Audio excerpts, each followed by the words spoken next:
Bienvenue sur Top Invest, la chaîne des top d'investissement. Ici, on parle essentiellement d'entreprises de qualité. Avons-nous une opportunité d'investissement sur Monster Beverage Corporation? C'est la question à laquelle on va essayer de répondre en se basant sur les états financiers de la compagnie. Je rappelle que ceci représente uniquement mon point de vue et non un conseil d'investissement. Et comme d'habitude, je me réserve le droit de me tromper. Watchlist, watchlist, watchlist. OK?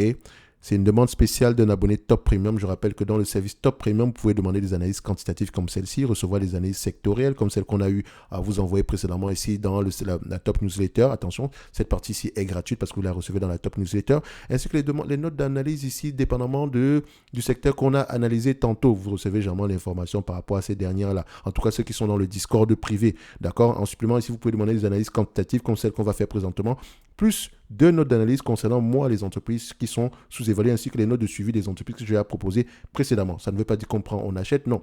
C'est uniquement pour nourrir la réflexion.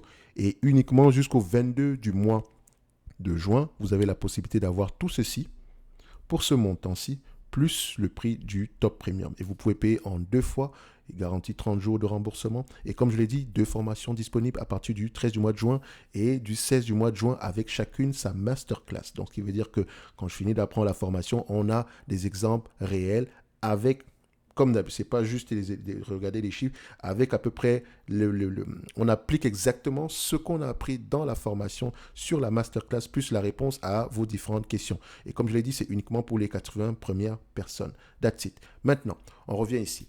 Quand on parle de Monster Beverage, on parle de quel type d'entreprise?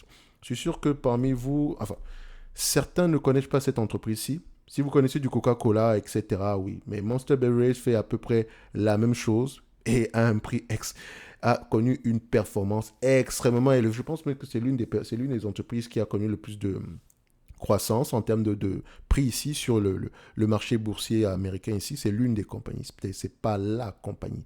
OK? Donc, qu'est-ce qu'elle fait ici? Monster Beverage est spécialisé dans le développement et la commercialisation de boissons sans alcool. Le chiffre d'affaires par famille de produits se répartit comme suit. Boissons énergétiques, 94,2%, notamment avec les marques Monster Energy, Café Monster, Espresso Monster, Java Monster, Dragon Monster, etc. Donc, pour ceux qui savent pas à quoi ressemblent les produits de Monster, on va faire simple. On vient ici, MNST. OK, donc essentiellement ici des boissons énergisantes. On va le dire comme ça. Donc, on va se dire qu'ici on est sur le segment ici de Red Bull. Et si vous connaissez Red Bull est extrêmement rentable. Oh, ça, sans doute, ça ne fonctionne pas ici aujourd'hui. Ce n'est pas plus grave que ça. On fait ça. Monster Beverage Corporation. On valide. Et ça donne ceci. Donc, quand on arrive sur le site, on prend ça. Oh, le site, bon, c'est pas grave. OK. On prend l'image parce que c'est ça qui m'intéresse ici. Donc, voilà à peu près, vous avez à peu près la gamme de produits de Monster. D'accord? Tout ceci. Ouais, j'ai déjà eu à goûter certains ici. D'accord? Donc voilà, c'est une boisson énergisante comme une autre. OK? Mais c'est pas très bon pour la santé, c'est pas bon pour la santé, donc il faut pas en abuser. D'accord? Je préfère un bon café par rapport à ça. OK? On revient ici. Maintenant, on va parler des chiffres sur cette compagnie-ci. On va regarder les éléments quantitatifs. Chiffre d'affaires. Première chose. Croissance, n'est-ce pas? Et quand on parle de chiffre d'affaires, posez-vous la question de savoir acquisition organique, quel est le niveau de distribution ici? C'est ça qui est important, c'est pour ça que parfois ça peut être important de connaître à peu près de connaître à peu près la thématique dépendamment de chaque secteur d'activité. Comment est-ce que les consumer staples se présentent? Quand on parle ici de Monster Beverage, vous ne pouvez pas concurrencer Monster Beverage du jour au lendemain si vous n'avez pas un réseau de distribution déjà établi. Même si vous avez un bon produit, il faut absolument un réseau de distribution. C'est important. OK? Donc, c'est la même chose avec les Coca-Cola, etc. OK? Donc, le réseau de distribution est très important. Donc, ici, vous voyez que c'est une compagnie qui croît ici de manière organique, pas d'acquisition. On aime ça. OK? C'est bien d'avoir des revenus croissants. Est-ce que vous avez des marges brutes stables au moins? On voit ici que, bon, les marges brutes, on peut se dire que c'est stable. Mais pourquoi déjà on a eu des marges brutes de 65% en 2017? Est-ce que c'est une erreur ici? Il faut toujours aller vérifier cela. D'accord? Parce que ça, c'est quand même assez intriguant. OK? Donc, ici, on a des marges plutôt stables sur les dernières années. Je vais le dire comme ça. Ça, c'est à questionner. OK? Quand on regarde à peu près les marges EBITDA, parce que les deux vont ensemble, si on a eu des marges brutes qui ont augmenté drastiquement comme ça, est-ce que les marges EBITDA ont fait la même chose? Oui. Donc, cette période-ci, on doit absolument aller rechercher. Pourquoi? Et je dis bien quand je dis la période, d'accord? Parce que comme je le dis toujours, c'est le questionnement qui est important, hein. C'est vraiment le questionnement qui est important. Pourquoi, à partir de 2014, 2015, 2016, on a des marges brutes croissantes? Et pourquoi après, à partir de 2017, à peu près à 2022, on a des marges brutes décroissantes? D'accord? C'est ça qui m'intrigue. Est-ce qu'on n'est pas en train de sacrifier les marges pour booster la croissance ici? Et sinon, pourquoi d'abord on a augmenté les marges brutes? Parce que généralement, quand la marge brute augmente, ça veut dire qu'on a augmenté les prix ici. D'accord? Si la marge brute était stable et que la marge EBITDA a augmenté, donc ça veut dire que l'entreprise devenait de plus en plus efficiente. Donc ici, ça peut vouloir dire qu'on a augmenté les prix. Maintenant, est-ce qu'on a que de baisser les prix en période actuelle? C'est ça qui m'intrigue. OK? Est-ce que la compétition est devenue de plus en plus rude? C'est la raison pour laquelle on a baissé les prix? On a sacrifié les marges? Question. Dans tous les cas de figure, on reste encore sur les mêmes marges ici. Enfin, on reste à peu près sur la médiane. Mais sinon, on aurait pu avoir bien plus que ça. D'accord? Donc, faites attention. J'aime ce que je vois, mais ça m'intrigue énormément. Parce que je ne sais pas maintenant. Rien ne me garantit pas, je n'ai aucune garantie que ça ne va pas continuer à descendre. OK? Bon, quand on dit garantie, il faut à peu près aller regarder la raison derrière ici avant d'à peu près tirer des conclusions hâtives. OK? Donc, maintenant, en termes de net income, est-ce que nous avons des net income stables? Enfin, net income et free cash flow qui vont dans le même sens. On prend ça, on met sur le même graphique, on constate que les deux parlent le même langage. OK, on aime ça. La compagnie est rentable, elle s'autofinance, parfait, compagnie de croissance, voilà. Donc, vous n'avez pas besoin de surpayer pour la croissance. Enfin, vous n'avez pas besoin de payer des entreprises ici qui ont de la croissance à des prix oh là là, alors qu'elles ne s'autofinancent pas. Dans l'autofinancement, ici, vous savez que c'est la première règle pour une compagnie de croissance. Si elle ne s'autofinance pas, bye bye, on revient quand ça sera fait. OK? Donc, maintenant, en termes de dette nette, cette dette nette-là, est-ce qu'on a une dette nette stable, décroissante, croissante? On a du cash net. On a 3 milliards de cash. Waouh, magnifique. D'accord? Donc, elle a 3 milliards de cash en date d'aujourd'hui. Donc, 3 milliards de cash, ça représente à peu près ici 5% de la capitalisation boursière aujourd'hui. OK? Donc, c'est important. Maintenant, quand on prend à peu près les marges de bénéfices nets, OK, c'est important. Qu'est-ce que ça nous donne ici? Les net income margin. Et là, vous constatez également que les net income margin avaient tendance également à augmenter sur les dernières années. On a atteint les 30% et là, on revient à 19%, soit la moyenne qu'on a connue à peu près sur les dernières années, entre 2017 ici à peu près et 2015. Moi, la question est de savoir quel genre de marge je devrais prendre pour extrapoler le futur. D'accord? J'aimerais prendre des marges plus élevées, mais ça revient encore à la première question, à savoir pourquoi est-ce que les marges diminuent. Important. En termes de prévision, on s'attend ici à avoir des marges de 24% par là. OK? C'est un business également assez prévisible. D'accord? Est-ce que les analystes ont tendance à avoir raison sur une période de 2 ans ici? Oui, pour cette entreprise-ci. OK? Donc, quand je regarde également à ce niveau-ci, je constate quoi? Combien de fois, le marché paye généralement combien de fois les bénéfices pour ce genre de compagnie? Et je rappelle que le PER reste un rendement quand vous retournez un tout petit peu l'équation. En termes de médiane, ici, on a à peu près 30 fois les bénéfices. Je ne paye pas 30 fois les bénéfices.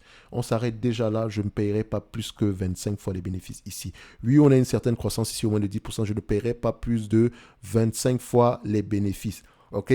Bon, attention, ça ne veut pas dire qu'elle est forcément chère ici parce que si elle a tendance, si on est à 26 fois les bénéfices, 46 fois les bénéfices ici aujourd'hui et qu'elle double ne serait-ce que sur les 5 prochaines années, techniquement, on l'achète aujourd'hui à 23 fois les bénéfices. D'accord? Doubler, ça veut dire diviser par 2 ici. D'abord, donc ça revient ici à 23 fois les bénéfices. OK? Non, faites attention. Mais déjà, vous voyez que si, je dis bien si ça ne se réalise, si on n'a pas un doublé, donc c'est une croissance moyenne de 15% ici sur les années à venir, ça va être chaud. Donc, vaut mieux généralement les acheter à un prix qui n'inclut pas la croissance. Donc, maximum 25 fois les bénéfices pour moi. Max, c'est mon max. OK? So, maintenant, qu'est-ce que ça donne? On va d'abord prendre l'hypothèse actuelle, selon laquelle en 2023, on s'attend à avoir à peu près 1,614 milliard. D'accord? 1,614 milliard ici. Je vous épargne à peu près 25 fois les bénéfices, etc. Je le compare directement par rapport à la capitalisation boursière actuelle. OK? Donc, par rapport à la capitalisation, enfin, je vais même le faire normalement. Fois 25 fois les bénéfices. D'accord? Plus le cash net. N'oubliez pas, on a du cash net ici, aux alentours ici de Voilà, ici on marque 2 milliards 627. Là, de l'autre côté, on marquait 3 milliards. Bon, on prendrait 2 milliards 627 de toutes les façons. Ça n'a pas changé grand-chose. Divisé par le nombre d'actions, d'accord? On fait plus, on ne fait pas moins quand c'est la trésorerie nette ici. Divisé par le nombre d'actions, on a à peu près combien ici en termes de nombre d'actions en date d'aujourd'hui. On vérifie également, est-ce que le nombre d'actions a tendance à augmenter ou diminuer? Qu'est-ce qu'on constate? Le nombre d'actions est plutôt stable sur les dernières années, même si on a eu un plus haut ici en 2015, mais on a quelque chose de plutôt stable. Donc on a à peu près 1 milliard 06. D'accord? On fait diviser ici par 1 milliard 60 millions. D'accord? Divisé par 1 milliard 60 millions. Ça donne ici à peu près une valorisation aux alentours de 40 dollars l'action. Donc en prenant en considération la croissance d'ici 2025, à 25 fois les bénéfices, je ne paierai pas plus que 40 dollars l'action. Donc, c'est-à-dire que quand on viendra me servir cette compagnie-ci à 40 dollars l'action, ça inclut déjà une certaine croissance. Et je vous ai toujours dit que moi, je cherche un rendement à peu près de 8%, d'accord, en prenant, si je prends en considération une légère croissance ici, généralement pas plus que 3 ans. Et encore, il faut que le business soit prévisible. OK? Donc, c'est-à-dire qu'à 20 milliards, je ne pourrais pas l'acheter à plus que 20 milliards ici aujourd'hui. Si on ajoute même le cash net ici à peu près de 2 milliards 600, ça donne combien divisé par le nombre d'actions? On a à peu près aux alentours ici de combien? 1 milliard 60 millions. 1 milliard 60 millions ici, ça donne à peu près 21 dollars l'action. Donc, je n'achèterai pas à plus de 21 dollars 50 l'action. Ça, c'est mon prix. Mon prix. La valeur sera aux alentours de 40. Mon prix à moi sera aux alentours de 21,48 avec ma marge de sécurité. Donc vous constatez ici que si la valeur est de 40, je ne l'achète pas à 40, jamais. Je l'achète avec une marge de sécurité supplémentaire parce que entre le 40 et le 21, la différence ici, c'est à peu près mon potentiel de croissance. C'est à peu près ma marge à moi. D'accord? C'est égal. D'accord? C'est très important. Maintenant, pour cette compagnie-ci, si elle vous intéresse, lisez les rapports financiers. C'est une excellente entreprise qui est rarement sous-évaluée. Regardez également la taille du marché parce que la croissance également joue sur cette compagnie-ci. D'accord? Donc oui, le marché a tendance à proposer cette compagnie-ci à des niveaux assez élevés ici, mais tant qu'on n'est pas au moins à 25 fois les bénéfices, je ne vais pas la regarder. OK? Tant qu'on n'est pas au moins à 25 fois les bénéfices, je ne vais pas la regarder. Et 25 fois les bénéfices, ici, correspond à quel prix par rapport aux prévisions actuelles? On sera aux alentours ici de 40 dollars l'action. Si on prend les prévisions ici de 2025, etc., voilà, enfin, on peut s'attendre ici ici, ils ont 2,06 $ par action ici, donc ce qui revient aux alentours ici de 50, d'accord? Donc, ici, je préfère me fier aux prévisions que j'ai vues sur Zone. Enfin, pas que ceci n'est pas juste ici, parce que de toutes les façons, on réfléchit ici en termes de rendement. C'est tout à fait possible de l'avoir ici. Ça représente à peu près 15%. Ici, vous voyez qu'elle a eu tendance à augmenter ses bénéfices nets ici. Sur les dernières années, si on prend les 8 dernières années ici, on a une tendance d'augmenter ici à peu près à 13%. Donc, attention, ces 5 dernières années, quand je mets 8 ici. Quand on prend à peu près les 10 dernières années, donc ici, je vais mettre 13. On a une augmentation ici à peu près de combien? De 15%. Quand on prend à peu près les 3 dernières années ici, donc je vais mettre ici 6, d'accord? Donc on a à peu près une augmentation ici aux alentours de 11%. Donc les bénéfices nets peuvent augmenter au moins d'une dizaine de pourcents pour les années à venir. Donc si on le fait comme ça, on s'attend à peu près à 1,54% en 2024, d'accord? Si on fait ça comme ça, multiplié par 1,1, donc ça dit que 1 an 2024, 2 ans 2025. OK, maintenant, eux, ils ajustent ici en conséquence. Ils considèrent qu'on aura à peu près 2 dollars l'action ici. Je ne sais pas. Où est-ce que ça va prévenir? D'où est-ce que ça va, enfin, où est-ce qu'on va prendre ce 2 dollars par action là? Ça va dépendre de quoi? Est-ce qu'on va racheter des actions? Est-ce qu'on a fait des acquisitions présentement en cours et que ce cours-ci intègre déjà ceci? Mais de toute façon, c'est une information supplémentaire comme une autre. Ça veut dire qu'on est de plus en plus optimiste pour le futur. Si je le prends ici par rapport aux 2 dollars ici divisé par le 57,25, ça me donne ici combien? À peu près 3,49% de rendement, pas du tout intéressant. Si je prends mon 2 dollars ici par rapport à mon rendement ici estimé à 8%, ce que moi je recherche généralement ici, je ne l'achèterai pas à plus de 25 dollars l'action. Donc ça veut dire qu'on se rapproche encore du 21 ici. Donc ça veut dire que la valeur va rester aux alentours d'une quarantaine, 40, 50 par là, d'accord? On ne cherche pas à avoir précisément raison, on va avoir le moins de tort possible. Ça prend déjà en considération une certaine croissance de toutes les façons, le prix actuel. OK? Ceci n'est que mon avis. Je peux également me tromper. OK? Cette compagnie-ci, je commencerai à y réfléchir à partir de 40 dollars l'action. Je dis commencer à réfléchir. Ça ne veut pas dire que ça sera très intéressant. On commence à y réfléchir à 40 dollars l'action. OK? Oui, elle ne paye pas de dividendes, mais si elle paye un dividende ici, elle peut largement payer jusqu'à aujourd'hui 2,27% maximum. Et si on se fie au bénéfice net attendu ici, on peut avoir aux alentours de 3,49% également. OK? So, elle a également beaucoup de cash, donc ça ne m'étonnerait pas qu'elle verse un dividende tôt ou tard, ou bien qu'elle se fasse racheter par une autre entité, ou bien rachète d'autres entités ici. OK? Pour le moment, j'aime bien ce que je vois, c'est une belle entreprise, mais au prix actuel, on va quand même demander mieux que ça. D'accord? Donc, on va se donner rendez-vous sur la prochaine vidéo. Un like, un abonnement, ça fait toujours plaisir. Un commentaire également. Et n'oubliez pas le lien vers le service Top Premium ainsi que la Top Newsletter. Les deux liens sont dans la description de la vidéo. On se dit à bientôt. Merci.